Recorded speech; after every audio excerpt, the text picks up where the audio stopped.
He's coming up. He's coming up. He's coming up. He's coming up.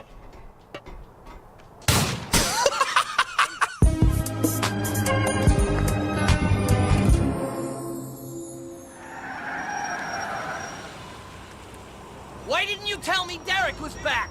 What? Why didn't you tell me you was hanging around with my brother? I assumed if you cared, you'd have found out. Well, I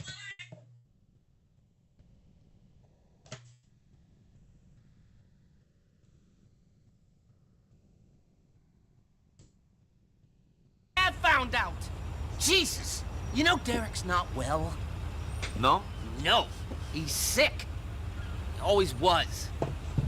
He's always off getting involved in someone else's fight, making a fool of himself, betraying people, going into hiding. He's an idiot and a coward. It's not my business. Whatever he stood for, he betrayed. He only left here in the first place because he was caught stealing from the Mafia. He's a pathetic wretch. Okay, I got it, so... Now, he's gonna ruin my life. If it wasn't bad enough having a bunch of crooks for brothers, now I've got him threatening to talk to a journalist about his family, about me. Well, tell him to be quiet. I am trying to become the commissioner of police. I'd be a laughingstock. A cop with the famous snitching traitor for a brother. Ugh. You know, the crooks I can handle. See, that I can spin. But not this. Not this. You got the big problem then. Me? We, my friend. We. You stop it. Stop? Stop. Crazy. Kill your brother. He's already dead. Just put him out of his misery. Fuck you. No, fuck you, pal. I'm gonna meet him in the Courtyard Park off Bismarck and Lancet. Deal with him. Make him a tragedy, not a disaster. Do it, or I will put you away. Oh, don't push me.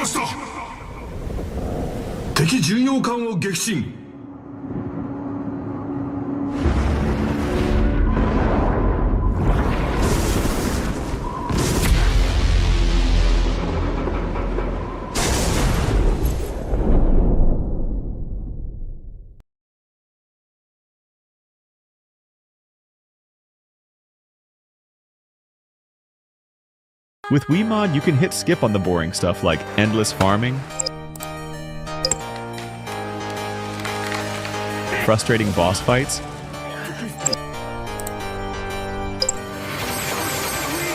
and super hard levels that keep you from hitting legendary status. Stop grinding and start gaming your way with Wiimod now.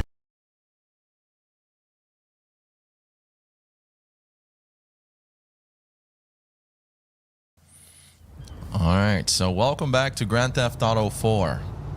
We've got some really big decisions to make in this video. And we've got Derek calling us. Oh man. Nico, thank fuck you answered. Frankie arranged to meet me at this park on Bismarck. I think he's gonna try to kill me. Cops can kill who they like. Do you know the place? Are you close? Can you get there in time? I think I can make the meeting. You gotta take him out before he makes a move.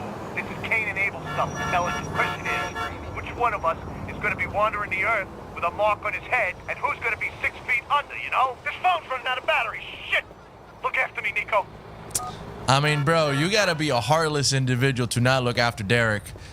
You also gotta be a heartless individual to steal a car, you know, but... I think I just took this dude's friend with me. Bro, get out of the car, bro. Get out the car. I'm about to do some shit you probably don't want to be a part of anyways. Francis, I'm ready. What is the plan? I hope you got over yourself and are ready for some fratricide. Don't forget that I still got dirt on you. I know this ain't nice, but neither of us has a choice. It's sounding like I got no choice. One McCreary brother is going to get me to kill another. That's what I like to hear. I want you to take the window cleaning elevator on one of the buildings around back of the courtyard. Get in position and put Derek out of his misery. Shit, I better get ready to act surprised. Don't miss, Nico. You might hit me. I'll hit who I'm aiming at. Don't worry. Wow. First of all, this guy's got a lot of trust in Nico, all right, just for doing this. Second of all, as I was saying, you got to be a heartless individual, I think, to actually take out Derek as opposed to Francis. If you've noticed, throughout the entire game, Francis he's tried to blackmail us an ample amount of times, and quite frankly, I'm not a big fan of all that. I'm pretty sure, matter of fact, when I first played this game, I took out Francis as well. I do know that Francis actually, you get the ability to like erase your wanted level, which is really helpful. That's the only thing that's kind of making me not want to take him out. But I would feel like a total douchebag. It's like when you guys tell me, hey, play Red Dead Redemption 2 on Bad Honor.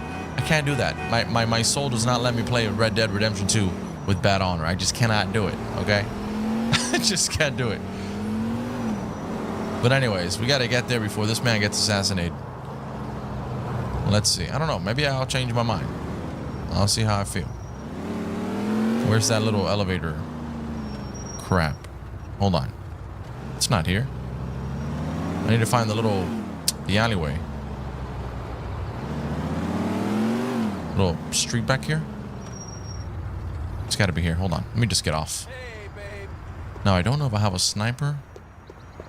I don't remember what weapons I have from the last video, but... Hold on. Where the hell? I apologize for that. It was actually right here. I was supposed to hop up here. I think the game actually told me. I just wasn't reading because I was talking. Maybe it's best to shut up once in a while, you know?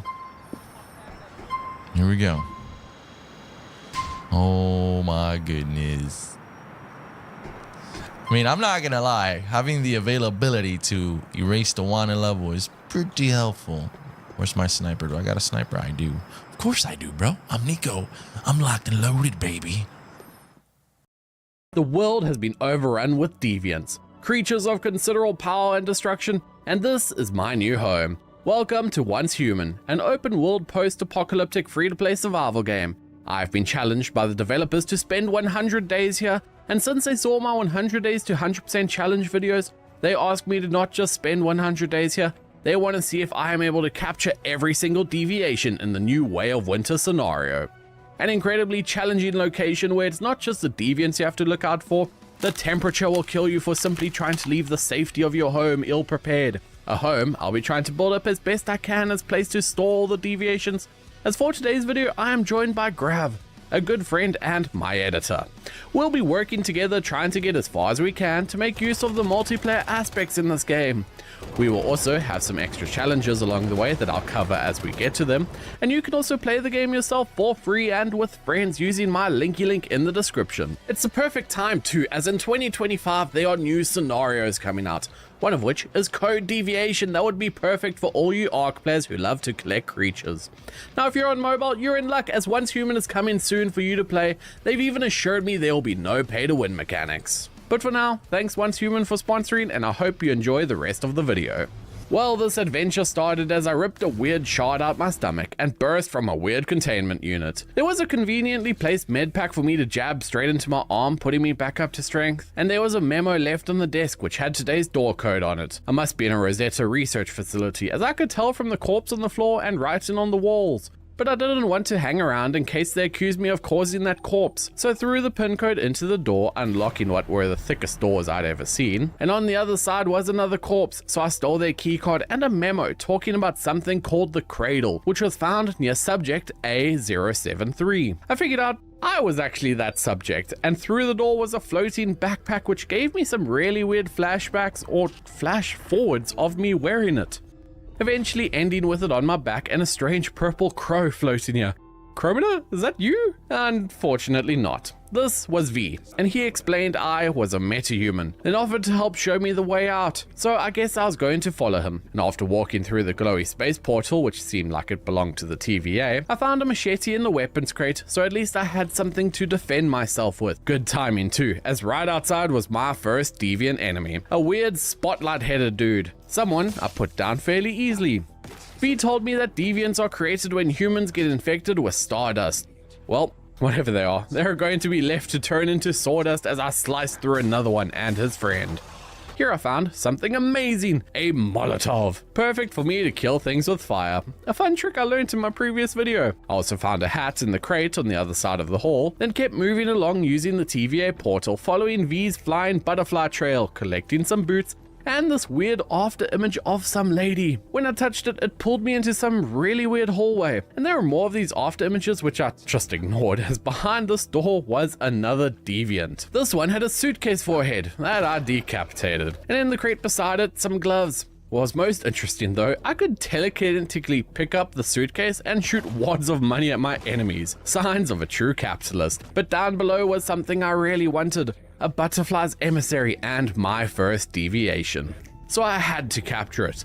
Only for that after image to appear again, and this time I got a vision of some lady with the butterflies. She somehow teleported me out of the Rosetta facility and in front of this plain old suburban house. Inside was the lady, and this was Mitsuko. She knew V the Crow, and she was a metahuman as well and wanted to teach me about securing deviations, pointing out this isolated securement unit in the center of the room, placing the butterfly I'd captured in it. So that was part of our goals for this 100 days. Not only do we have to figure out how to capture every deviation, but we will have to secure them too. Though seeing as I have literally 0 hours in this game, this was going to be a journey of discovery. I then went to have another chat to Mitsuko, only to hear a spine-chilling roar. I grabbed my butterfly from the containment unit and then stole all Mitsuko's supplies she left in the chests around her house. Then made my way outside, and this is where I had to learn how to survival craft things. Being the professional I am, I began to beat into the flora and fauna with my rock, gathering logs, water and gravel. Using all this, I set up a campsite which can act as a mobile respawn point of sorts, as well as a basic crafting station. So using some wood, I made my first ranged weapon, a rustic crossbow. And there are dozens of weapons and armor in this game, like, it's actually really cool. So later on, I'll have to figure out how to build up my best kit for survival. So with crossbow in hand, I ran back to the house where I could see a fight was coming. And activating this beacon started a cutscene where this massive radio-towered Cthulhu-looking siren head burst from the ground. This was going to be a fight.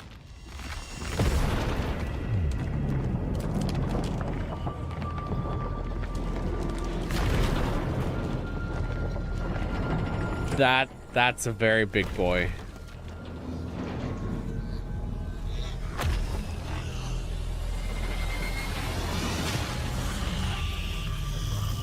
So I began to fire arrow after arrow till finally the monstrosity was defeated.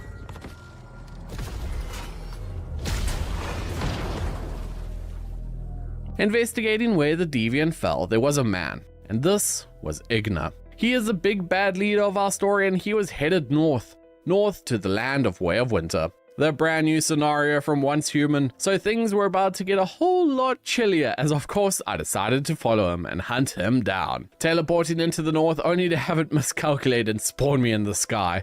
I at least had V's feet to grab onto and begin drifting down into Camp Igloo. And this is where our story truly starts. But before I go anywhere, I knew I had to meet up with Grav. And this is where I let you know.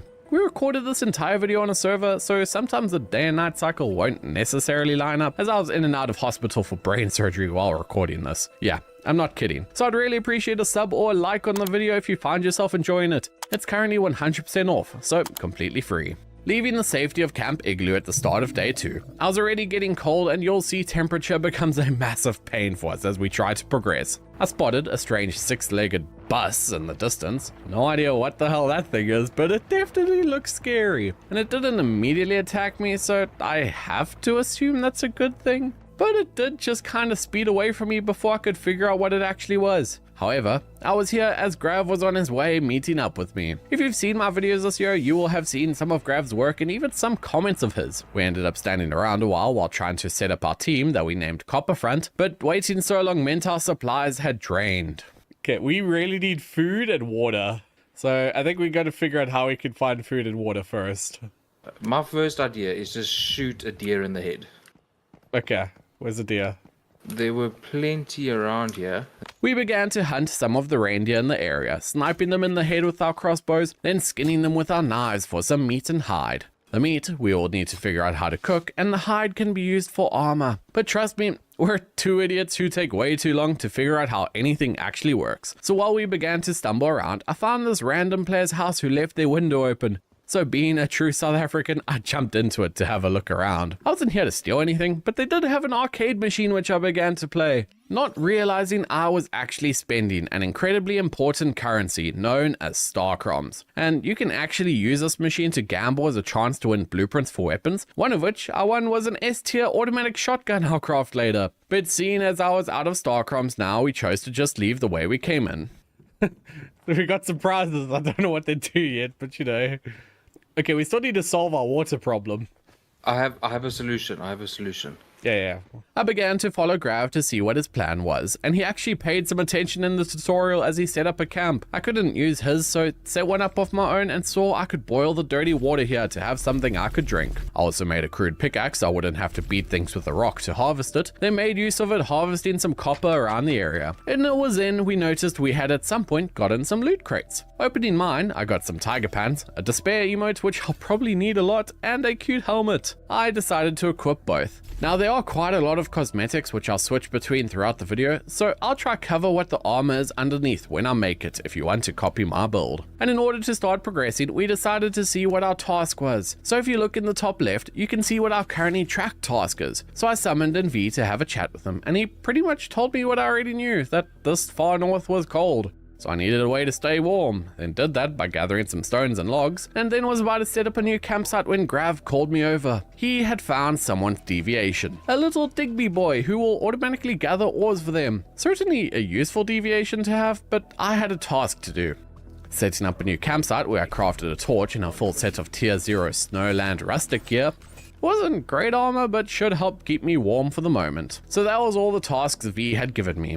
So called him back to chat some more, and he didn't like my idea of just running at Igna to take him out, and he thought I needed allies. Other survivors in the area, marking an outpost on my map 700 meters away that he wanted Grav and I to investigate.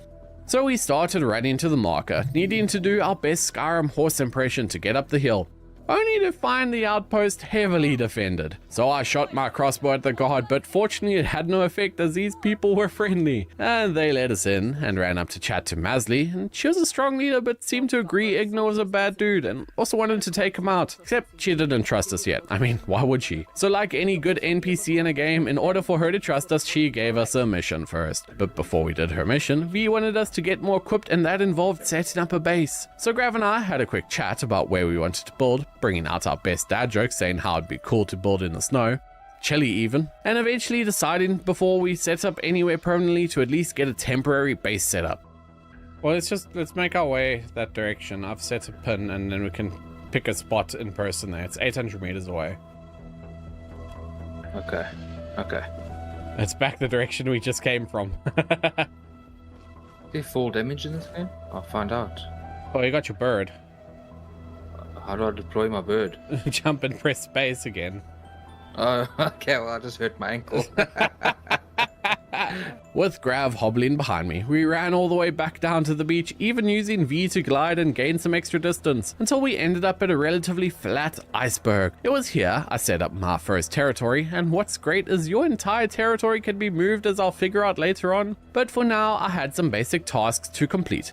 Unlocking the furnace and disassembly memetics, which are like engrams from Mark, and I had a nutcracker deviation which I'd gotten at some point from one of the season rewards, and Grav ended up donating me some gravel which I needed to set up a furnace. Here, I can smelt my ores into ingots, and it should help me make some better than basic gear eventually. For now, I was just smelting some copper, and I also made a disassembly bench which is used to turn loot you find in the wilderness into basic resources. which I chose to immediately throw into a small storage, and I had a look over to see what Grav was building, and he was going for the classic 2x2 wooden box hut. This area still planned to be temporary as we started to make our way over to Camp Igloo. Give me all your food! Give me your potatoes! What a way to make friends. I spotted a weird little crayfish thing called a Plankadoom, which I called Grav over to come check out. Meet Plankadoom. Oh, Plankadoom is so cute. But we were here to meet up with some lady named Wendy. She was Masley's sister and in charge of logistics and growing of potatoes. She told me about all of the people I can get tasks from. So looks like we're going to be kept busy if we wanted to be friends with Camp Igloo. After chatting with Wendy, I headed over to Lo, one of the people Wendy asked me to help, and this guy will give me tasks to capture deviations. He was even kind enough to let out a Digby boy that I was able to capture. Now, every type of deviation has special abilities, but I'll just cover those when I use them. And I then had another chat with Wendy, and she told me about some people who are trapped in a place called Mooseville. Asked us to go see if we could save them. Now, this task in particular, we kind of put it off for a while. So we'll come back to this later, and I accepted one more task from Masley, and she just gave me some more information about the area, but I wanted to head back to my base. And it was here I discovered in this game, you can literally just move your entire base, so you don't have to worry about losing any progress. Grav, meanwhile, was back at his hut, just restocking on some food and water, so I set off to explore a little bit, spotting that weird spider bus again in the distance. This time I fired off a couple shots, but must have missed everyone as it didn't react. Instead, choosing to hit something I wouldn't miss, a stationary rock with my pickaxe, as I had an idea for my base. And usually in these types of games, I'll throw down 2 or 3 foundations and call it a day. But Once Human has some really cool mechanics, so I had an idea on how to make it more interesting for me. So, Grav, you always make fun of my builds in the videos. Maybe not always, but you have made fun of my building skills before. Maybe. So we'll have a build off throughout this 100 days, where at the end of it, we will get the audience and they'll vote in the comments who they think's base is better. Oh, yes. So the gauntlet had been thrown down, but the building will come later once we have some good amounts of resources. I did have a look out with my crossbow, spotting what could be a good spot in the distance, and as we were running up the mountain, we found some more deer, but these ones were level 10 compared to the level 1s we had found earlier. So it looks like we're going to be fighting stronger and stronger enemies throughout this video. Even some boss fights which are absolutely insane. Then at the top of the hill was a somewhat flat spot which I chose to move my territory to, claiming my new location. At least for now anyways, until we unlock the second zone, as the map has 3 distinct areas of increasing difficulty that we will be moving through. With my place set up, I ran over to where Grav was setting up, and he actually just had an amazing view. So to at least get a tiny head start on the build challenge, I cut down a couple trees for the wood, using it to set up, or at least try to set up, a small house. I even unlocked some new memetics to help expand my new home, and I set up a campfire to help warm it. Just hope it doesn't set the wooden walls alight. I even saw the game has a full-on schematic system, so if you're not a fan of building, you can just copy one of their default builds and throw in the resources. We were not going to be doing that. But this is where one of our early struggles started. You see, to unlock memetics, you need cipher points, and I was out of them. So building was halted for the moment, instead focusing on survival, like a stove which I placed down to cook up some meat to eat and end off the day. It was then day 6 when I found the journey screen. This is a massive range of tasks from basic to advanced you can complete for experience and other rewards. It ended up leveling me up, giving me some more memetics I needed to unlock the gear workbench, and one I set up to see what I could craft, only to see I was short of most resources. Thus I flew off with V, heading to the road where I'd seen some broken down cars. A couple of them had loot in them that I pocketed. Whether or not it's useful stuff, I can't tell you that. Then while I was looting, Grav let me know he had died. I blacked out. Why did I black out? I headed over to see if I could figure out why exactly Grav had died, only to suddenly start dying myself. Oh, so much for the hardcore run.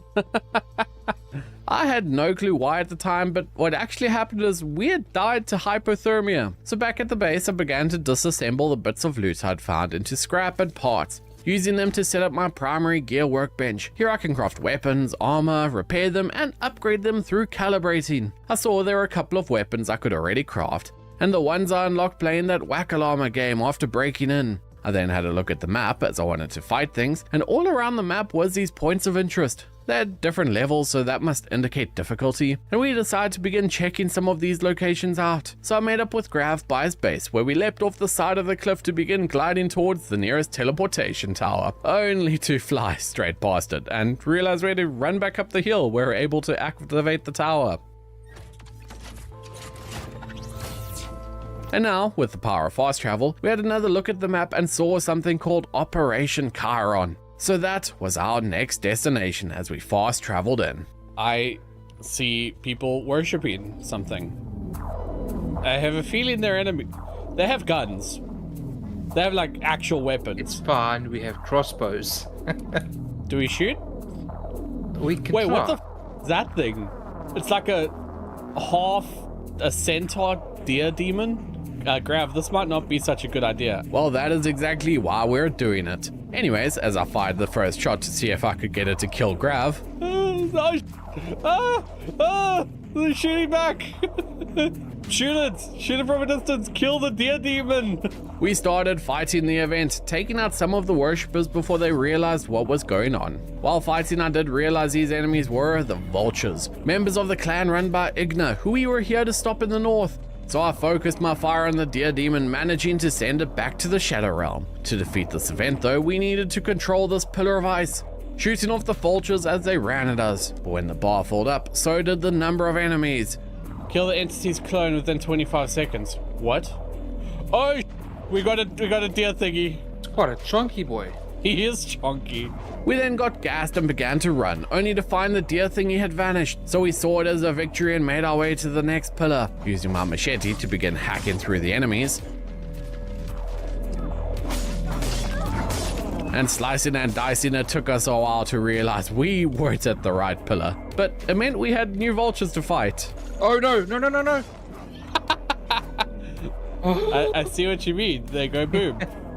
The enemies kept coming as we kept putting them down, as a massive swarm charged in and the pyro exploded right on me, knocking me down. I was just glad to have Grav by my side, picking me back up, but more of them were coming. Holy cow, you've got so many guys on you. I would run. I'm coming. Ow! Okay, wait a second. I'm down. I got an adrenaline shot. I fortunately had that shot, which is basically a self-revive. Where I got it, no idea. But we kept fighting out, completing the second pillar, and this is where we got confused. You see, the bar wasn't visible for some reason on our screens, but we kept fighting. Eventually, somehow the task changed to event level heroic as I got knocked down again. Then in the time I was down until Grav came to help me up, the other players who showed up somehow completed the entire event. I'll admit, still no clue what was going on, even rewatching the footage to script this. Oh, they did it. Good job, team. I'm glad we were here to carry you. Press Y to view obtain rewards. Okay. Oh, that's a lot of stuff. I don't know what it means, but you know. I got no clue what any of it means, but you know we did it. Yeah. Did I mention we both had never played Once Human coming into this game? I hadn't even watched any videos on it, so we're playing this completely blind. With the event done though, we started our trip home, but realized we should stop and take out some of these basic areas for the loot and experience. They weren't actually zombies, but this place was infested with deviants, so we would have to fight through it. An exploding spider. I thought we'd seen enough of those in Killer with Fire. We kept fighting our way through the deviants, looting the crates we found until the first house was cleared. I was then waiting for Grav, only for him to just jump straight past and glide to the next zone, and the deviants in this area stood no chance as we hacked and slashed our way through them all. Some of the enemies were all really cool as I killed the spider with a large spotlight stuck to it. A spotlight that I could pick up to use as a weapon. Though the battery didn't last long, we finished off the next structure, then was looking at the map to plan the route home, only to realize we could just fast travel to our base in order to get home. And since we had so much stuff we didn't want to lose, we did exactly that, throwing all the loot into the disassembler so we'd have the resources to do some crafting. With all the new resources, I wanted to craft a weapon, making myself a tier 1 of the S tier shotgun I'd unlocked in the Whack-A Llama machine. Boy. We'll show off our weapons to each other.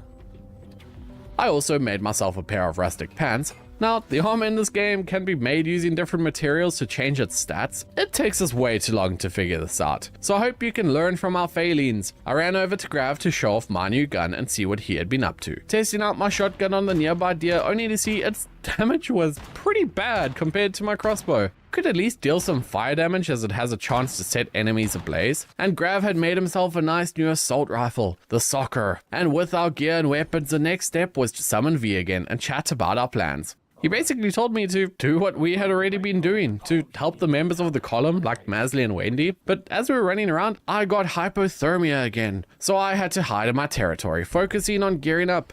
This time unlocking the ammunition cipher so I can start making my own bullets. While waiting on some things to craft, I was just looking through the different options when I found out the ability to summon a vehicle. A motorbike. Now, I'm not sure how or when I unlocked this, but it seems like everyone gets one for free, which would have been super helpful when we've been doing these cross-country runs. Also in the menus, I had a bunch of messages with random rewards and loot. Getting myself a tier 2 M416, the Silent Anabasis. How or why I got these rewards, I wasn't sure at the time, but I was happy to get a new weapon after how disappointing that shotgun's damage was. But Grav was busy in his base, so I used the time to head out for a harvesting spree.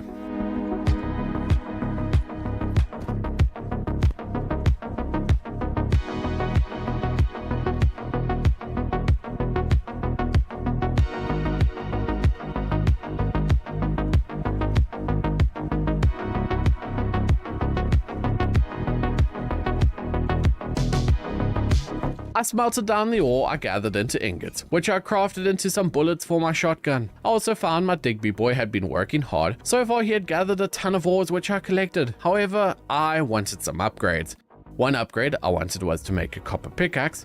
And what I could not figure out at the time was why my reindeer and rabbit hide did not count as rawhide. Well, I'll let you know now. It's because you have to unlock the mimetic and craft those hides into rawhide. And it was also now I noticed that M416 I'd gotten, completely unaware how I'd gotten it at the time, but I did see that I wasn't a high enough level to use the gun now anyways. Since you had to be level 10. Grav, who already had a rifle, he needed some ammunition. As we were working together to try and save on cipher points for mimetics, I began to craft up just a few bullets to share with him. Not realizing how many bullets I was actually crafting, thinking it'd just be a few hundred or so. I think I've got enough ammo. I did not realize I was crafting that much, holy. And with the ammo in hand, we ran over to meet up and begin our next adventure. So I didn't have a rifle, but I will unlock one. So I'll give you half of what I made. Okay, 2,000 ammo. I made 4,800. Let's go. That should last us a little while, eh? Let's see if I can hit the shots. Yeah, I suppose it does depend how good your aim is. Feeling ready with bullets and new weapons, we wanted to try and make our way to Mooseville in order to complete the next objectives. But things quickly turned, preventing us from being able to do so. Running along the hills and gliding down with V, only for an ominous message to appear. Oh lord. Affected by the chaos with the weather that changed to Blizzard 1. What? Someone just went by on a bark. Oh yeah. By the way, can you get on? No. Okay, hold tab and then select vehicle. There you go. Well, thanks. You can just go over that. you really had to. I am glad I remembered that before we continued running all that way. But running likely would have been safer. Oh, that's a cliff. Whee! Oh, I hope I have insurance. No. Oh, that's a bear. Hello. Wait, bear? I saw a bear. Now the main reason I was so curious about seeing a bear is the different resource types I mentioned earlier. Bear's hide is likely to be way more cold resistant than the reindeer we had been using. I'm losing HP. Oh yeah, it's cold. It's because it's cold. You're about to die. Alrighty. Yeah, I think we gotta figure out, before we could do anything, we need to figure out how we're gonna stop ourselves just dying to the cold the whole time. I tried to race to get home, but my temperature had dropped too much, and hypothermia was taking over, killing me before I could stop it. I blacked out. Okay. I do think we need to somehow find some animals that we can hunt other than reindeer for some better fur. For some better skins. Meeting up with Grav at his box hut. Then while waiting for him to sort out his stuff, I just had to lie down on the bed. But he was taking too long, instead choosing to go out for a ride to see if I could find anything interesting. And I did. Spotting a large concrete structure on the cliff far ahead of me. Hey Grav, do you want to meet me up the road? I found somewhere where we can go. And making our way along the road, looting the crates as we went, we eventually got to what we assumed was the first section of where we wanted to go. Who are these guys? Are these friend or foe? You shoot me, I'll shoot you. Well, okay. Well. That looks like he's shooting you anyway. The fight was on, taking them down one by one, even the snipers trying to hide in their steel towers.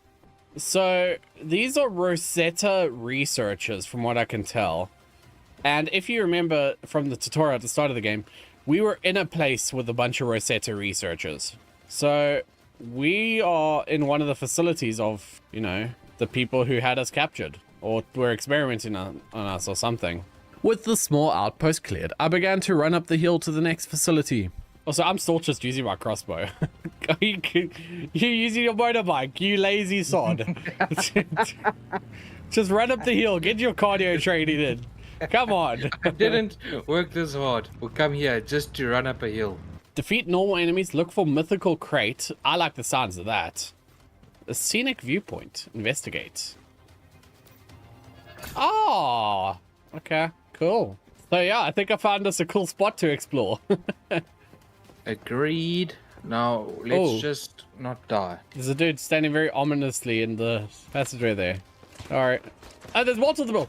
Ah! It did not take much for us to break through the guards, even if they were like a much higher level than us, but that's when the weather changed. The weather changed to snowy. Oh no, are we gonna freeze here again? We kept fighting our way inside as my body temperature dropped once more. But the damage was done.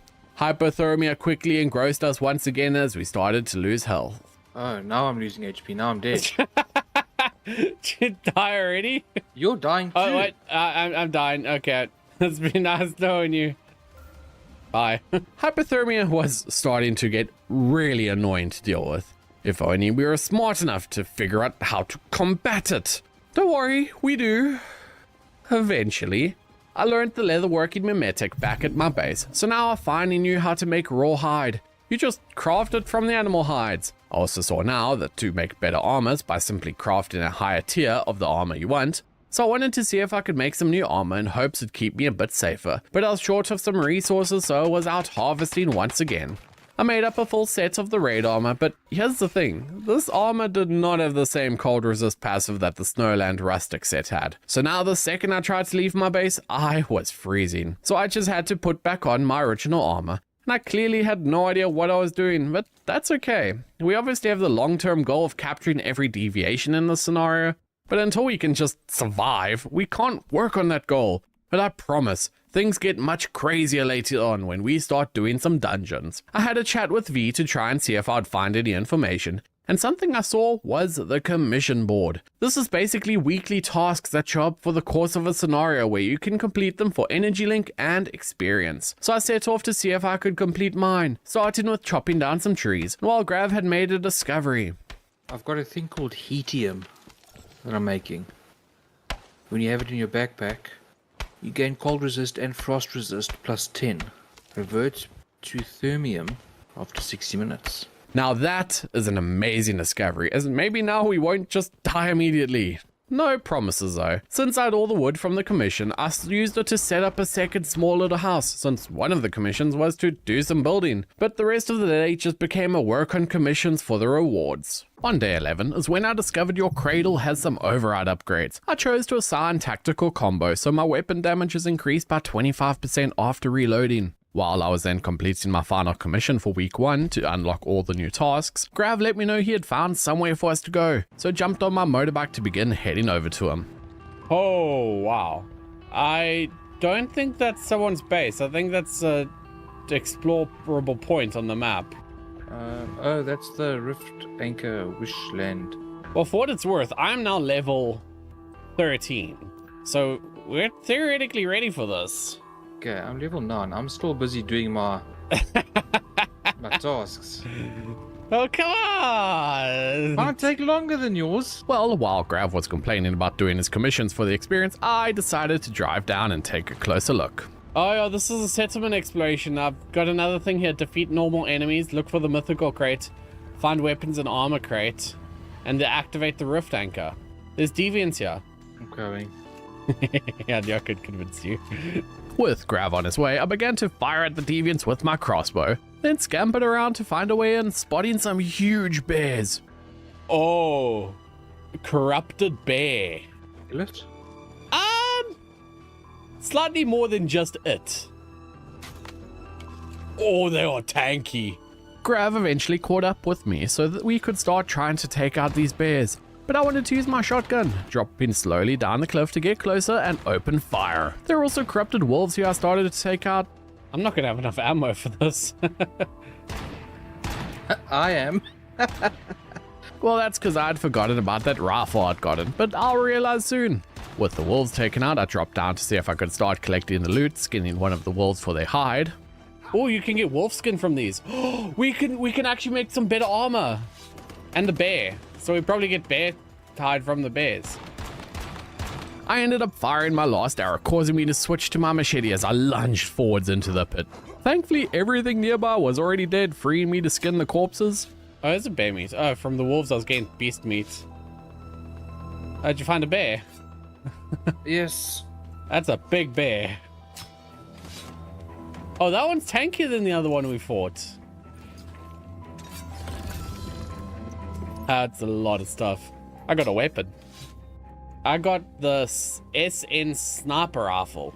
Oh, hey, I forgot I'm past level 10 now, so I can use my assault rifle. Cool, I'm not going to run out of ammo anymore. I've got 2,000 bullets. As much as 2,000 rounds seems like now, I can promise you that won't be enough for some of the stronger bosses we fight later in this video. But this rifle was actually really cool, and not just because when you shoot it has a chance to spawn ice crystals, which really confused me at first, but we wanted to keep moving, so we began to climb up some cages. Do you hear that? Yeah. Oh, what the flip is that?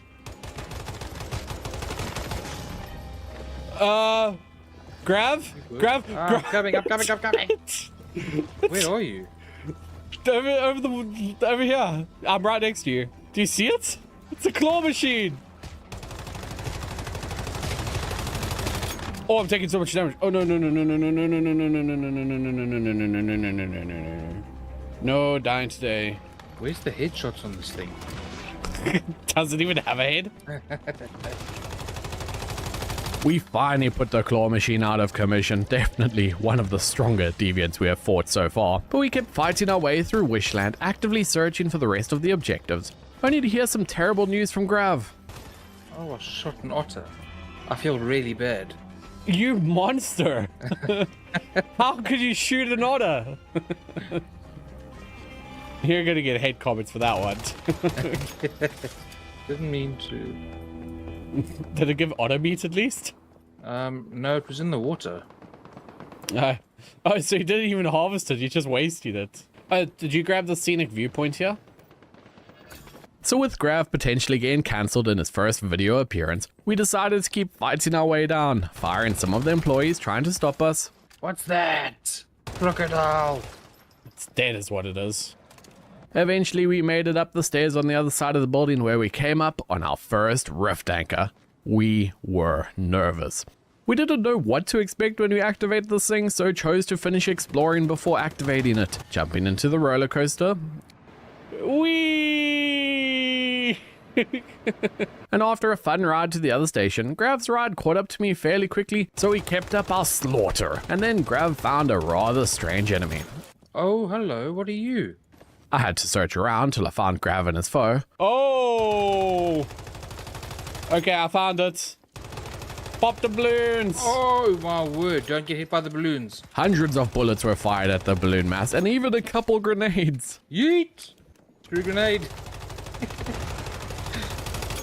Oh, that did lots of damage. But then one final mag popped the balloon. Hey, we did it. And with it dead, we made our way up the stairs to claim the mystical crate atop the building for some long axe frags. Now this is one way to unlock new weapons and armors in this game, by collecting fragments from mystical crates and other means. You can then fuse the fragments to the item in your blueprint screen to unlock it to be crafted at the relevant stations. It took some time to make our way back to the rift anchor, though Grav had some issues. There's a whole bunch of things here. Just hang on. Oh my word, I'm dead. Help!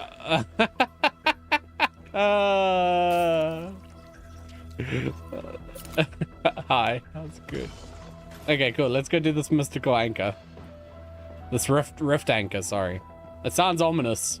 I have a feeling we go fight a boss. That is my guess. Activate rift anchor.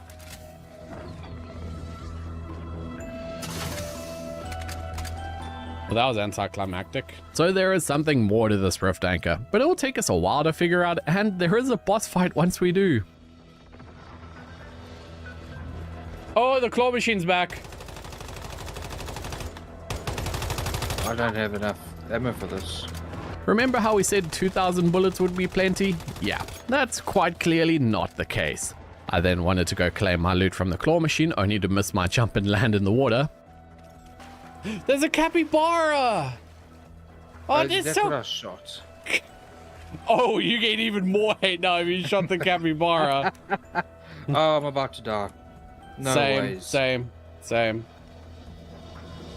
I'm dead. I died to the cold. No! Waking up back in my base, I saw a pest on my roof. Oh, there's a reindeer on my house. There is no longer a reindeer on my house. And I hopped on my bike to begin following Grav back to Wishland when he decided to stop in the road. Oh, wow. You need to stop. Road. You stopped. You cut in front of me. Well,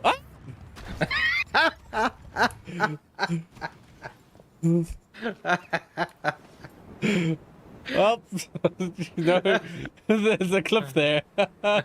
I really hope my car insurance agency doesn't watch this video, else I could see my expenses going up. We got back into Wishland, grabbing some loot and continuing to explore. Oh, there's flamingos. Hello, flamingo. Do you give any loot? You get feathers, okay. A resource that will become incredibly vital later on, once we realize how useful feathers actually are. What was also in the flamingo area was the final gear crate we needed to complete the settlement exploration. A task we could not have completed fast enough as we began to make our escape while the cold started to envelop us, eventually taking our lives before we could get home. So what is that, like cold 7, us 0? We were having a rough time with the weather, that's for sure. And while I was then driving around doing nothing useful aside from dying to the cold again, Grav had found a balloon and asked me to come over. So I jumped off the cliff to make my way there. Cool. I am making my way, gliding on V to you. I see the balloon. Yeah, so shoot the balloon a couple times, it moves.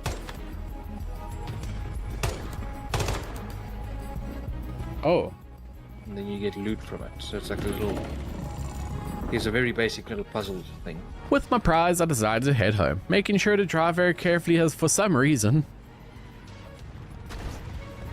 my motorbike was pretty low on health. Once I got home, I made myself an upgrade in the form of a bronze pickaxe to help with all the resource grind I'll be doing. And in the morning, knowing how damaged my bike was, built myself a garage in that small structure I'd made early on. Here I can upgrade vehicles, repair them, and later on even build some cool new ones. Since I thought the vehicles were really cool, I want to try and build every single vehicle in the game on top of trying to capture every deviation. But before we could progress, we really had to do something about this damn hypothermia. So I think what we need to do, we go back to that Happy Fun Town and we just kill a bunch of the bears for their hide. Thus, it was back to Wishland, where by the time we even made it to the bear arena, we were dying to hypothermia again. And then, we remembered Grav's discovery early on, but I needed wood to craft it.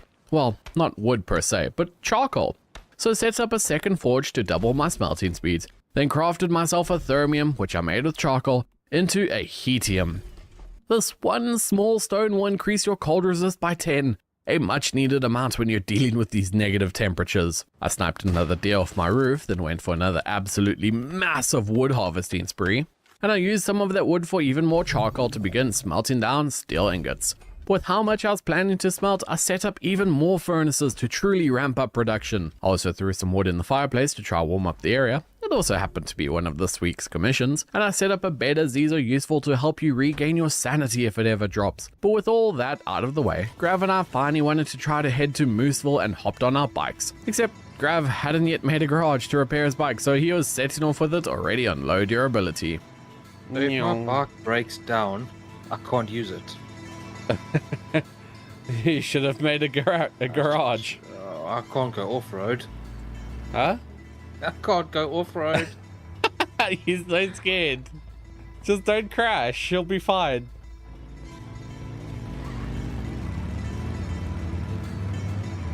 I mean, I can go in front of you like, and then I'll let you know if I fly off a cliff.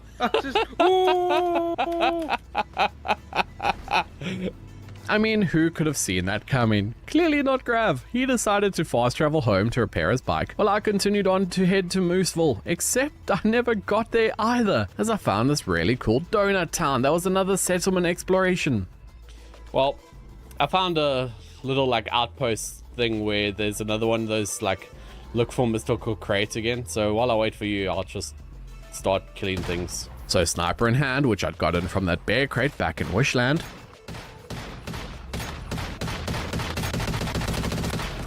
And looting all the crates as I went, I found a Northern Extraction access card. Now, I only figure out how to use this much later on, but I'll save you the time. You can use these cards at production facilities around the map, and it will start a wave-based survival against many deviants. Doing this will net you a whole range of loot depending on the card, so they're pretty valuable. I was reading just like on the minimap, it seems like the rift anchors, if we like unlock enough of them, will unlock access to a location. Now, while that is close to the answer, it's not exactly right. There are multiple rift anchors around the 3 areas of Way of Winter, but each area also has a boss which requires you to activate the rift anchors in order to fight. A fight we will do and likely fail at later in the video, and while I kept soloing this entire area, Grav had repaired his bike and was on his way over to me only to get distracted by the Chaos Weaver announcement popping up. His curiosity got the better of him as he began to search for it to see what it was. Oh lord. Oh lord. I found it. Oh lord. This thing is huge. Not knowing what the heck Grav was talking about, we decided it was best he come over to me first to get this exploration finished. And then we'd go check out the Chaos Weaver. Bullets were fired and chests were looted. Even some awesome new enemies were fought, till at some point we found a door only for it to be blocked by a giant pile of ice. Our bullets had no effect, so I decided to have a crazy thought. You know what? Fire versus ice. Does this do anything? Yay, it worked! Turns out chronically looting and hoarding every single item for when you possibly might need it was a good thing. And we found the mystical crate at the bottom of the ice cellar to complete the final objective. Then we're on our way out as we died once again to hypothermia since the Hetium rock had expired. Yeah, I forgot to mention they have a timer. At least we got sent home where I was able to repair my equipment except for my sniper rifle. You see, the weapons and armor which you get as a drop from crates or enemies are considered dropped gear. So you can use them and upgrade them, but you cannot repair them. At least my armor was protected. But now though, Grav still wanted to show me that Chaos Weaver, and I thought how big could it really be as we rode off to find it once again. So I will say I shot at it a couple of times. Yeah.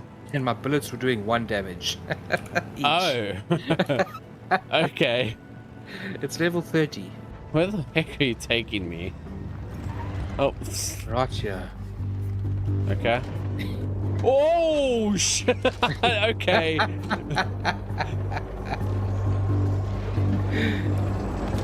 Oh, holy crap. Well, yeah. I think this takes the cake for the largest enemy I've ever seen in a game. It was insane. But our bullets felt like they were having zero effect as ones just scattered across the Chaos Weaver until eventually we froze from its attacks.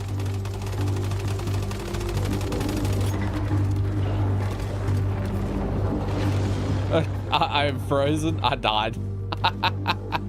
I mean, I'm gonna be honest here. I don't think we can kill that thing. Really cool though. That thing is awesome. So it was like very ice. I wonder if we need to find get some, because I know this game has like elemental damage and stuff. I wonder if we maybe need like fire damage.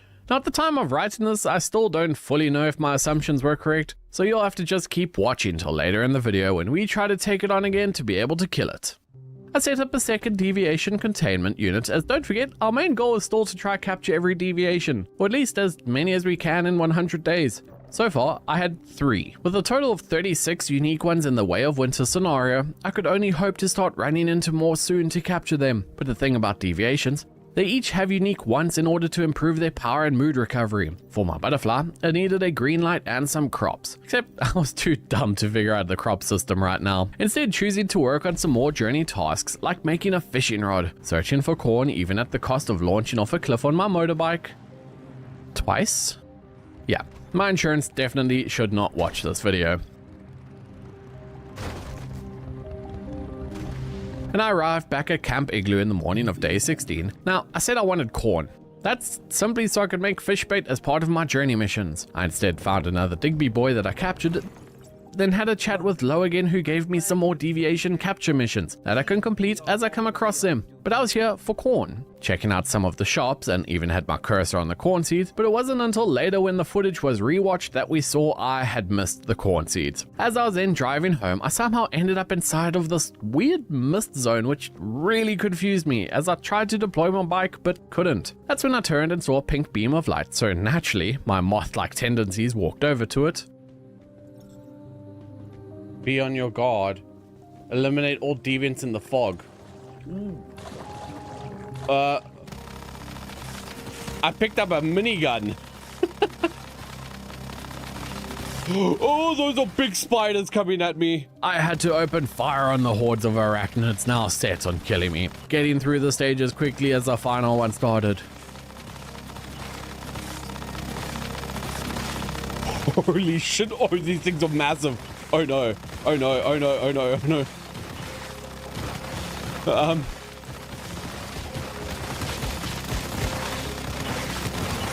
Before Grav could even get to me, I'd finished off the spiders, leaving a loot crate in the place of the pink beacon. The most notable reward from it was a brand new deviation, a mini feaster. One of the combat deviations, and this little guy is someone I plan to use, throwing him into the containment unit at my base and even gave him his preferred light color and radio for some tunes. With him happy and synchronized to me, I headed over to Grav where I deployed the little mini feaster. This little guy. What the hell? What does it do? He'll like fight alongside me, I think. That is super cool. Having watched the previous couple days footage, I saw I had missed the corn seeds, so I headed out again, dying to hypothermia again. Blacked out. Like, I hate this hypothermia, like, it's starting to get so annoying. Clearly, the mental strain of trying to stay warm in a video game was beginning to get to me, but no giving up now, so I raced off to go get those seeds. Oh, that's a bigger cliff than I expected. I'm alive. Okay. Well, that worked out. I can only be glad I was already wearing brown pants, or that could have been awkward. I did make it to Camp Igloo where I was able to buy the corn seeds I wanted from Scylla, and on my way home I did take out a bear. I mean, eventually we'll figure it out and actually use the hide to make some new armor. I did also accidentally run over a bunny when I was trying to leave to get over to Grav's place.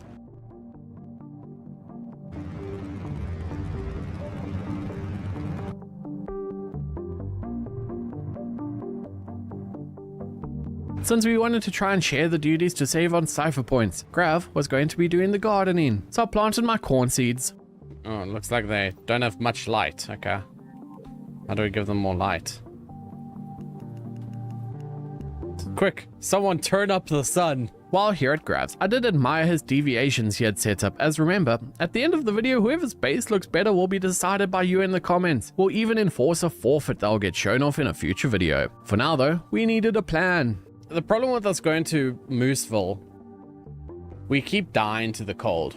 So I think before we do that, we need to get better armor, which means we need to unlock the intermediate gear workbench. So up the mountain, I see there is a Tundra monolith. That has the image for the refined parts as one of the rewards. So I say we head up there and try to complete that. With a plan in mind, I refueled my bike to be ready to leave, and while Grav found we had gotten a gift for updating, opening it gave us a choice of some deviations, and I went with the Fetch-A-Lot Dark Bunny. Very nice, and helps us towards that goal of 100% capturing. It was a short drive over to the silo where there was someone called T-Man that we met outside. He was kind of like a bounty hunter, headhunter, and hired us to take out a deviant which had murdered someone. He told us what deviant it was, the claw machine, but we didn't read that part, so we were going in blind.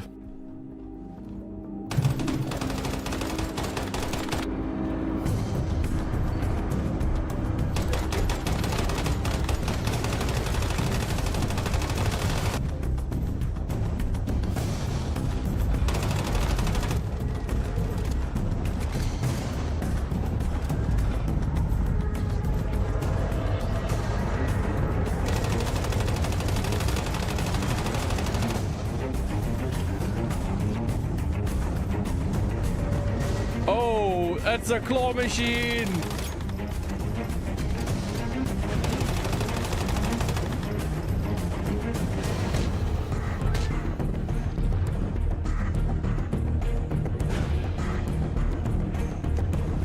Oh shit.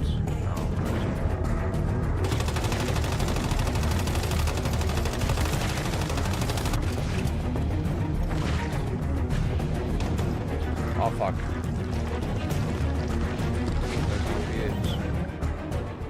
Having failed due to lack of supplies and not understanding that red means stop and green means go, I got home where I repaired most of my armor, as well as tried to mass craft any and everything that will help in the dungeon. Gummies, food, ammo, and medkits. Also had to do a trip down to the ocean for water, but I didn't understand I needed dirty water instead. So for that, I had to build up a foundation where I set up my new rain collection system. At some point, I'd even gotten some fireproof plastic. A resource we had been desperately needing in order to advance, as I used it to craft intermediate workbenches, the mid-tier stations for weapons, armor, and supplies. But if I wanted to make any of the tier 3 armor, I was going to need a lot of fireproof plastic. I could, though, make a single piece, and that was the tier 3 chest piece. It should help just that little bit. And while I was doing all this, Grav ended up discovering you could make higher tiers of bullets. So after I set up 7,000 copper rifle ammo to begin crafting, I went through my memetics to unlock the second ammunition knowledge. And with this new power, I got some gunpowder from Grav and set up 5,000 steel bullets to craft. Maybe now we could survive that silo. I mean, it's the first one. This is meant to be easy. And entering the dungeon, once again, we wasted no time massacring our way through all of the guards, down the elevator and back to the main research room. And deeper into the Rosetta labs we went, just speedrunning past, taking out the guards along the way until it was back through the TVS portal. And we were still fully under the impression that we just had to not be in line of sight when the light turned red, and I did make the mistake of setting Grav ablaze with the Molotov. I mean, I was genuinely trying to throw it past him, but the aiming moved. Oh, I'm sorry, Grav. And then at the end we got through the final portal to face off once again versus the Claw Machine. Hi, Claw Machine! Die, you bastard! Why can't I go in? Hi, Teddy! I am down. The Teddy blew up next to me. We fought and fought and fought, doing our absolute best to fill this claw machine with lead, but it was rough. The red light mechanic was not our friend, and we took way too long to figure it out. Come on!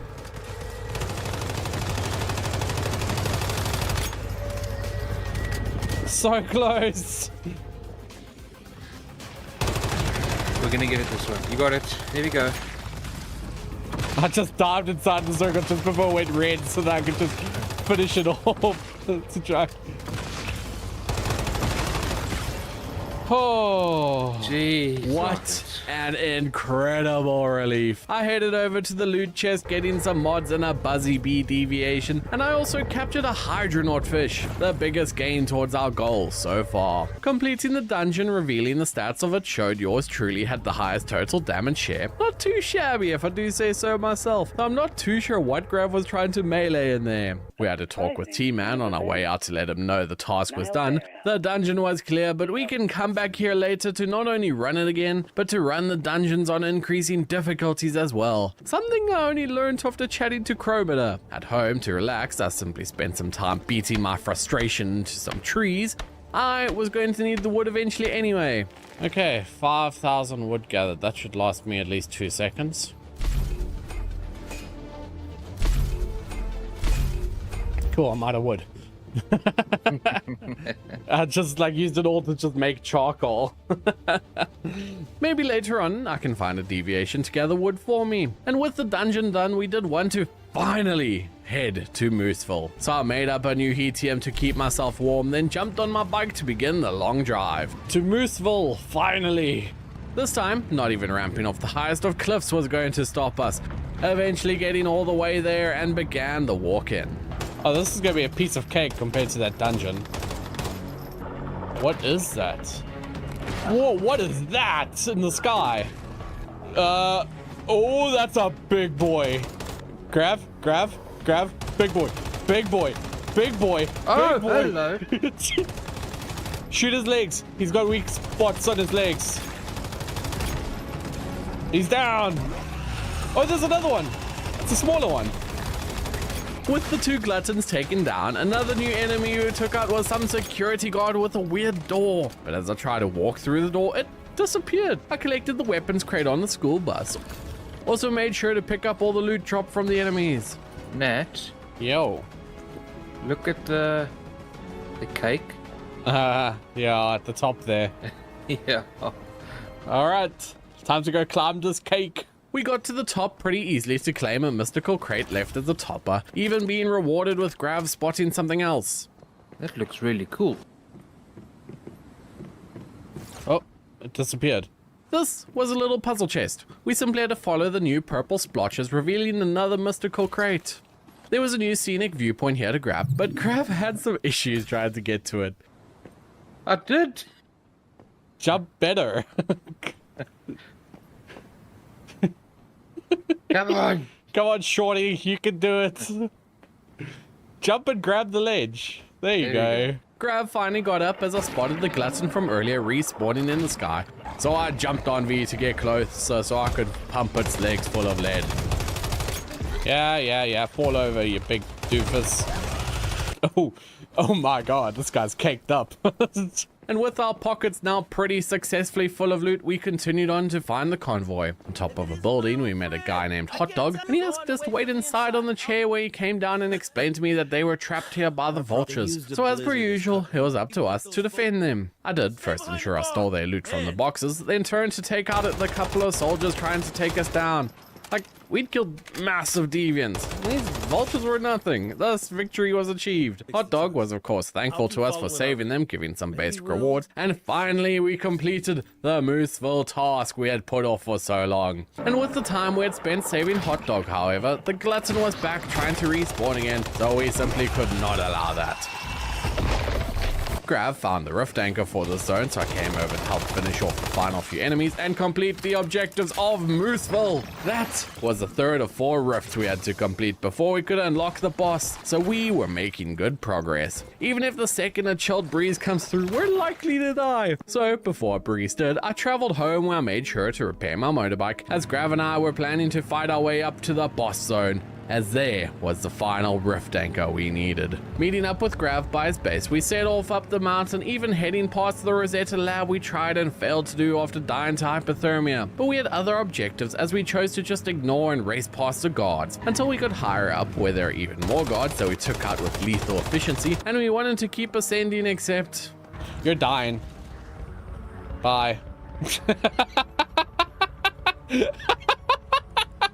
so hypothermia strikes again. Something you have to be aware of constantly. I knew I had to try and help. So after heading back to base to try and stop Grav from dying to the cold, I decided to cook him up some salty roasted spike tomatoes. Maybe now he'll be able to stay warm and toasty.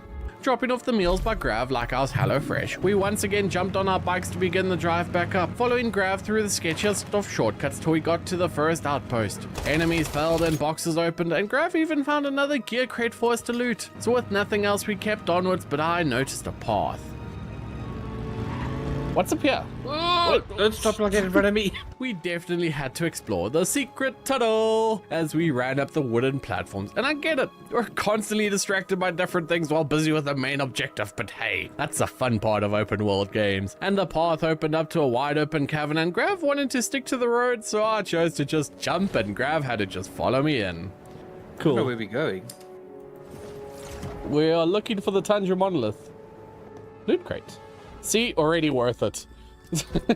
A single gunpowder. It was down here though we ended up finding the final rift anchor we needed. Now we just had to find this boss. So I decided to head deeper as I dropped off another cliff. And it was down here at the very bottom of what we figured out was a mine. There were these super cold rocks which hurt if you got too close, exploded if you shot at them, and the shards could be launched dealing damage. There was also some aluminum nodes here I began to mine, except Grav early on decided to not make a steel pickaxe, so that just meant I was stuck mining it, but decided I'd rather come back later. There was also a gold ore here, but my pickaxe was not able to mine it, and we still wanted to find the Tundra Monolith however, so it was when I looked up and saw the map marker was way above us. I realized we were in the wrong spot, so I was back up the zip lines ascending higher and higher when we spotted a siren from a vantage point. While clearly we can't leave it there to cause chaos, gliding down to where I opened fire, it went down like any old other deviant. So we took the chance to finish clearing out the final few deviants and loot all of the crates, even finding a weird lightning orb deviation. And while we were fighting these deviants though, we found some of them have a cool mechanic, where if they're about to die, they freeze up and heal. So we decided we needed to just get out of here. Using my bike to escape quickly ramping up the spine to ascend, I did find a ton of loot in this one room and I got Grav to come over and loot it as well, but we needed to just keep going up to get out of here. Professional mountain biker here. Ride the spine. Almost went off. And once at the top we took the final zip line up. Now we could keep heading towards the monolith. There are more guards here that we began to fight through. I took the zipline to the next outpost and spotted the mystical crate. Grav's food buff had run out, causing him to freeze and die, so I glided down to collect the mystical crate. As if Grav had just frozen, I was about to as well once my hetium expires. Best option is to simply fast travel home where I set up some extra storage to dump off all of the loot I'd been accumulating, then ran to collect some more spike tomatoes that I could cook up in order to stay warm. And it was then day 25, when we finally started the journey once again back towards the monolith. Only to be halted by the lack of charcoal we needed to make new hetium rocks. But we sorted that out soon enough, then made the way back up the mountain, taking a quick pit stop where the mystical crate was. And now we were going to take out the enemies here, but with how often we got distracted, we chose to abandon the fight and instead continue up to the monolith. Ooh, weapon crate. Up to the monolith. Activated the teleporter outside. Only a few guards now stood between us and the fight we so wanted. Turns out snipers aren't too strong if you get close. We also made sure to loot any medkits we found as we were going to need them. Then entered a massive structure that must be housing the monolith. A large, red, glowing, mystical portal. There were some rooms in here for gear repair and more. A rather convenient addition by the Rosetta team for us. We also realized this was the same facility we were contained in at the start of the game. Turns out we were a boss all along, though I suppose the many bodies we had left getting here could probably have proved that. So with that, we placed our hands on the portal and entered the fight against the secret servitor.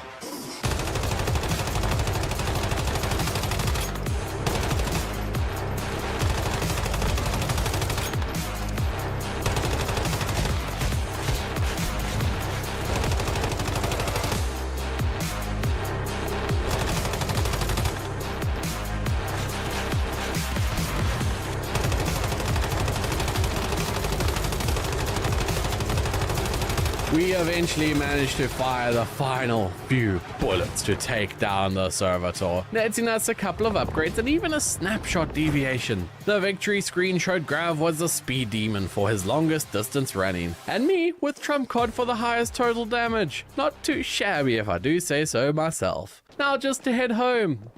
Sniper! Kills giant scary boss, no problem. Small man with a gun gets nervous. Our next plan, however, was to head back to Camp Igloo and chat to Wendy again. There was a Chaos Weaver I checked out as I glided past, definitely a problem for much later in the video. And I got to the camp and found we had both just missed a teleportation tower here. Also, there is a teleportation tower here, which we both just never activated. Ooh, it's another one. Find the Chaos Weaver. No, another cliff. I don't think Grav's insurance should have watched this video either. I then started chatting to Wendy, and she told me how the Vultures are planning an assault on us from Fort Obsidian. So of course, it was up to us to gather information and put a stop to it. It took some time as we had to travel 3.5 kilometers, making sure to stop and claim the teleporter when the Serverlac chose to yeet Grav's bike like a rocket and destroy it. So Grav now had to run along on foot, following me as I rolled up the hill, till we got to the town outside Fort Obsidian, except there was no one here. It was almost desolate. We started to explore to see who we could find, making use of the snap radar to see what loot was around. That's when I noticed some weird butterflies and followed them. They led me to Micah.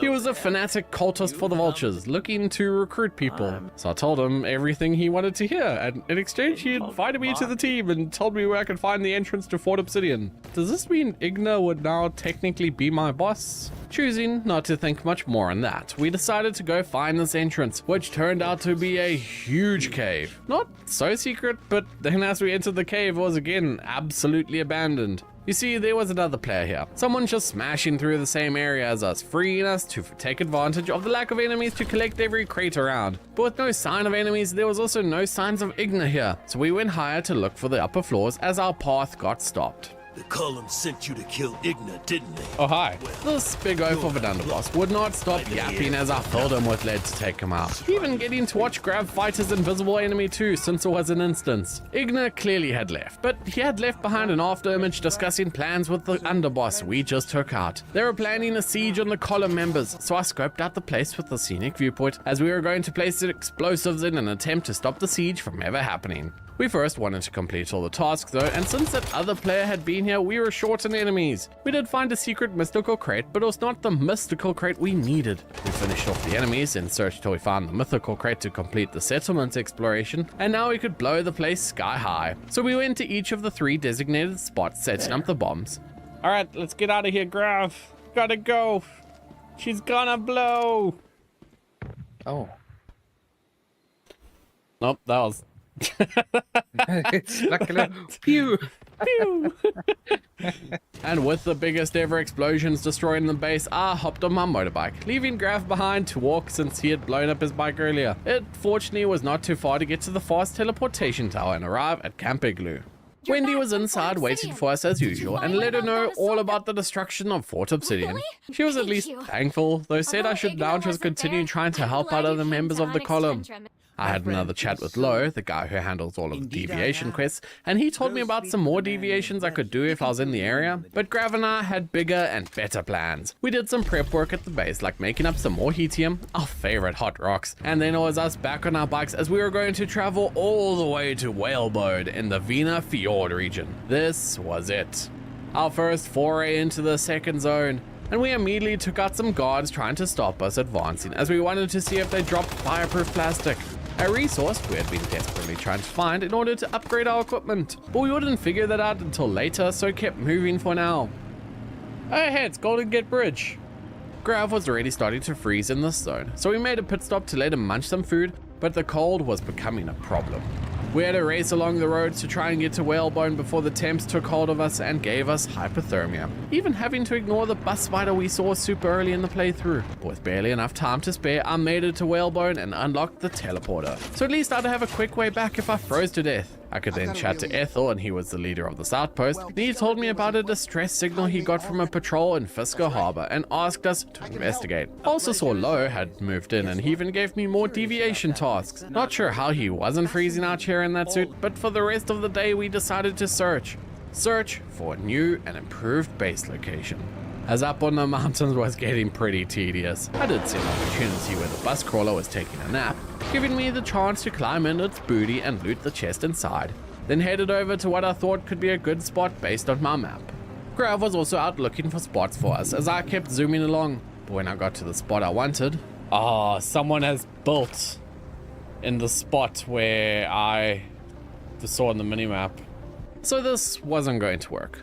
I did find some Star Trace ore, which I started to mine, except some bison decided to stop me. While I was here, I did check with the base move tool to see if the spot would work at all, but it didn't look good. Thus, I then headed to see where Grav's spot was. ending up down on the beach where there were even some seals, so we decided this would be the spot.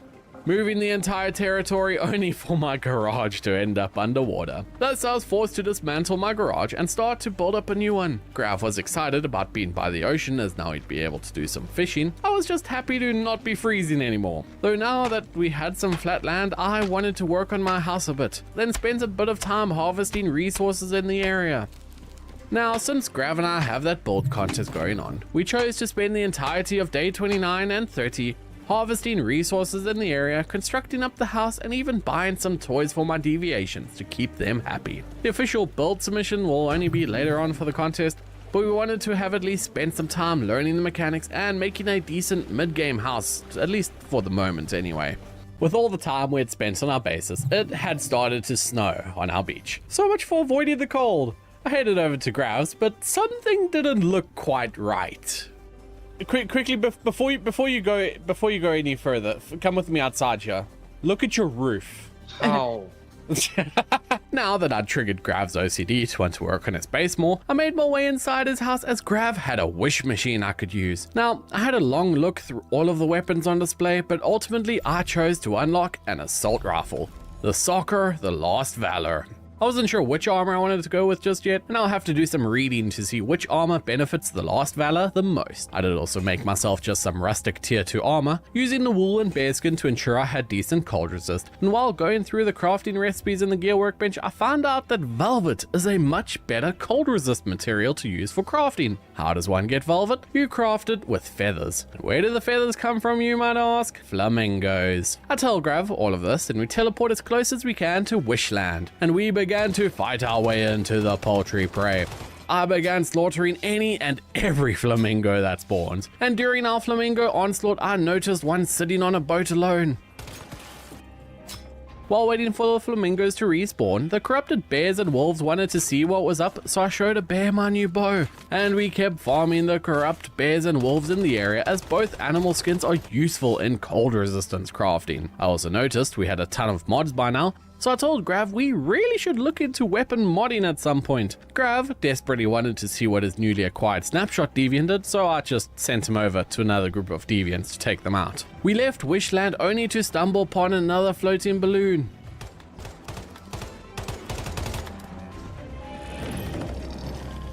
Once we got home though, I used the feathers to make some velvet. Maybe now the armor I make will actually keep me warm.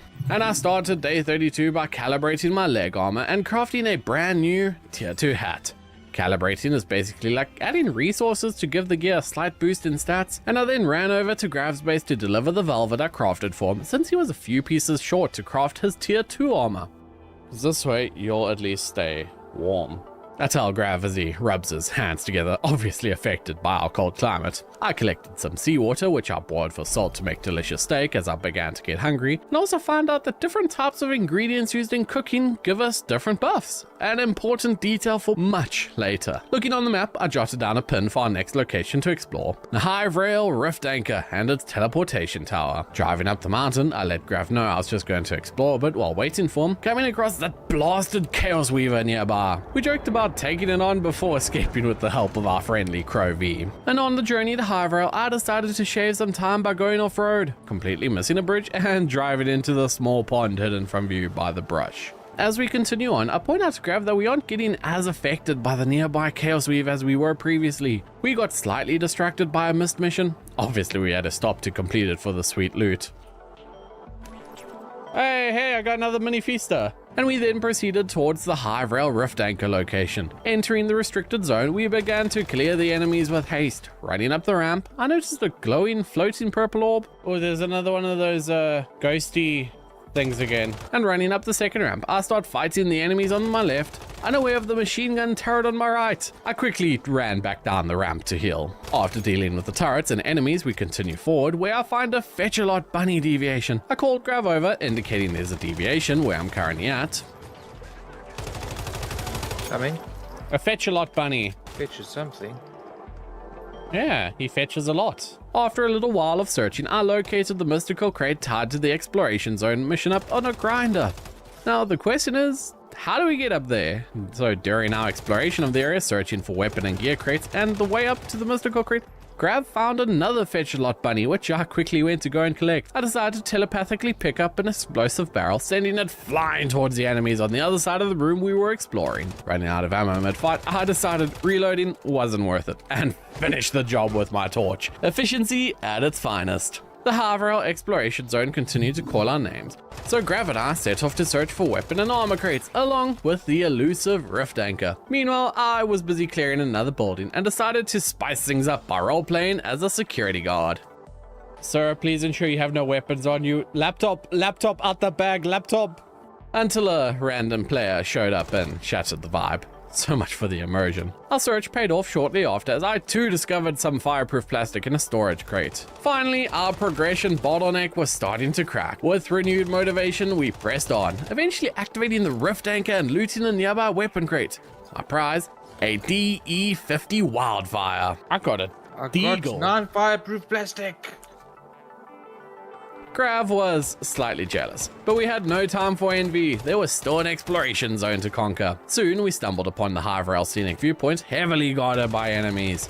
I telekinetically picked up an explosive barrel, only for it to detonate midair. Boom! I was sent flying flat on my back. And once the enemies were dealt with, we activated the viewpoint and continued deeper into the zone. Outside, we debated which way to go, deciding to return to the exterior after finishing the interior. Inside, I found an elevator leading to the depths of Haverhill. Descending into the unknown, I defeated an enemy that dropped yet another Fetch-A-Lot bunny. I kind of don't want to walk in the goo. It looks menacing. Grav, of course, fell straight into the goo near instantly. Flailing and panicking while I navigated across sunken cargo containers, karma caught up with me soon enough when I misjudged a chump and splashed into the goo myself. We encountered a new deviant type, which I promptly dubbed Drillhead. After pinging it for Grav, we teamed up to take it down, scaling a mountain of train cars and ledges, climbing up a ladder to a crate I hoped would complete our collection. It's a mimic! And once we dealt with the sneaky crate, we used jump pads to reach the mountain's peak and loot the mystical crate. Grav spotted the final gear crate, and with a triumphant leap, we glided down to it, completing all the exploration tasks and leveling up to level 40. Our descent ended back at the Rift Anchor, where we dispatched some lurking enemies before teleporting home to base. I made my way into the workshop to disassemble the massive haul from Haverhill. The crafting spree commenced as I forged steel and copper ingots to construct solar power panels. I even began to craft my new Doom Buggy, the all-terrain vehicle. Grav, as expected, rushed over to inspect it, and satisfied with his ore, I collected my steel and copper to begin powering up my base. I set up a power pylon outside, collected power lines to my house and garage, and powered Digby Boy's securement unit. Then I installed an electric furnace in the garage and started smelting aluminum ingots. Progress, efficiency, and just a pinch of chaos. It was a productive day. I was relieved to see my electric furnace did not need any charcoal, so I was happy to bask in the newfound efficiency. Grav ran into some trouble setting up power, so I swang by to help, showing him the art of proper wiring. Back at my base, I collected aluminum and started eyeing the next gear tier, warning Grav that engineering plastic and special parts will likely be our next hurdle. And fed up with the tedious wood gathering, I made myself a logging chainsaw purely out of spite. And testing it, I gleefully mowed through trees and bragged to Grav about my massive haul. Back home, I tended to my crops, topped off the compost bin with spoiled meat, and listened as Grav celebrated his new purified water setup. Yay. I'm getting purified water. While farming aluminum, I decided to start on a surprise project, a thermal tower. Smelting aluminum and steel, I asked Grav for acid, which he gladly provided, and crafted the high voltages I needed. And I had to scout for the perfect spot to place the tower, as asking Grav for building permissions in hopes of placing it between our bases, but we weren't quite able to. However, progress marches on, fueled by teamwork and a little ingenuity. So I set up the thermal tower in our mining area, hoping its range will benefit both our bases. I granted him the necessary permission so he can assist in its construction. So this tower, we need to build it up. And as we build it up, it will like give AoE bonuses to our area. We need to decide on like what we want to build up and like to increase the temperatures and whatever. After inspecting the tower, we planned our next step. We needed hot rock ore and cold crystal ore to complete it. Back at my base, I upgraded my weapon to tier 3, fine-tuning it and enhancing its mod. As Grav notified me, he's already mined some crystal ore somehow. So we decided to head back to the Tundra Monolith, remembering the abundance of cold crystal nodes there. On the drive, I followed the spider bus briefly, wanting the loot crate inside, but we decided it just wasn't worth the delay and moved on. And testing my upgraded weapon on the local buffalo population, we teleported to the monolith, and at the pit we wanted to start farming cold crystal ore, and Grav had worked out you throw molotovs to crack the nodes before mining them. We should maybe look to make a flamethrower. Like, are we cheaper than molotovs? Along the way, I grabbed some aluminum as Grav excitedly announced he's mining tungsten. Confused, I checked my pickaxe, and it turns out Grav has the alloy pickaxe, a tier above my steel one, enabling him to mine tungsten. After confirming this, I learned the engrams for alloy tools from my mimetic page, and armed with this knowledge, I refocused on farming the cold crystal ore, determined to gather everything we need for the thermal tower. I've got over 300 cold crystal ore. I think we're good. With enough ore, I set off teleporting back to my base to deposit the ore into the thermal tower. Grav asked if I had any acid left, and I sadly was all out. But he had made me my very own alloy pickaxe, which I was happy to collect. Looking at the extraction access cards, I told Grav, We use these extraction access cards. so before crafting another hetium and more ammo, we had a chat on how to gather hot rock ore as I browsed the mimetic page. Something called frost grenades. That sounds easy to make. And realizing we need a synthesis table, which requires acid. I say as we brainstormed ways to gather the materials for frost grenades, I then crafted a full set of tier 3 rustic armor, mixing materials for various buffs and installing mods to boost my stats. I disassembled the unused tools and mods, as they give me mod parts, which I'll use to enhance my weapon mod to make it even stronger. In the morning, I had a look through Grav's wish machine again, and this time I unlocked the blueprint to make Bastille boots. You see, the Bastille had a set effect I liked. With just a single piece of the armor, my damage would be increased by 10% if I had high HP. I had a different set of armor in mind for the rest of my gear, but now I had the boots which I crafted a tier 3 set of at my base. And with that done, we reviewed our task list and decided to tackle Black Gold, a quest below our gear level but perfect for a quick catch-up run. So I teleported to Whalebone to check in with Masley to continue the quest line, then returned home to craft a backpack expansion. After crafting yet another hetium, we teleported to the Waterside Tower and began driving toward the task waypoint. On the way, we got distracted by yet another missed mission, and defeating the Siren and looting a level 2 mini feaster from the crate, we pressed on to Fisker Harbor and stopped at a cliff overlooking the area. Jumping off, we glided down and met Cora, who throws us into an instance. In the instance, we had to use a stun baton to power streetlight cells, and after lighting the first one, I'll admit I got a bit stuck, unsure where to go next, so I asked Grav for some tips before following his lead but just sprinting through ignoring everything. Locating and activating the remaining cells, and powering the final one completes the Black Gold task, triggering a very cheesy voice line from V. That did it. Power's back on. I guess you really know how to light up a room, huh? What? Not even a sympathy chuckle? Cringeworthy. But the job is done. I had a chat with Cora to technically complete the mission, then made sure to grab the scenic viewpoint. There was also a juicy gear crate and a strange floating umbrella. It turned out to be an enemy, so it had to die. We found the mystical crate soon after, as well as another riddle crate. But around us there had been these piles of ice. These were actually left by a deviation that Lo had told me about, so we decided to see if we could find it. Now, Grav couldn't see it for some reason, but we worked out it was because I had accepted the quest from Lo and he hadn't. The ice was melted with the Molotov so I could capture the ice pot deviation. And with that done, we ended up fast traveling back to Whalebone to meet up with Ethel and let him know Fisker Harbor was safe. Our next task was one we'd gotten a few days ago, and that was to head to the Tiger Containment Center. So Grav and I met up at one of the teleportation towers. You know you're all allowed to use your motorbike if you prefer, hey? This is so much easier for me. Because you don't have to worry about repairing. Nothing. You lazy sod.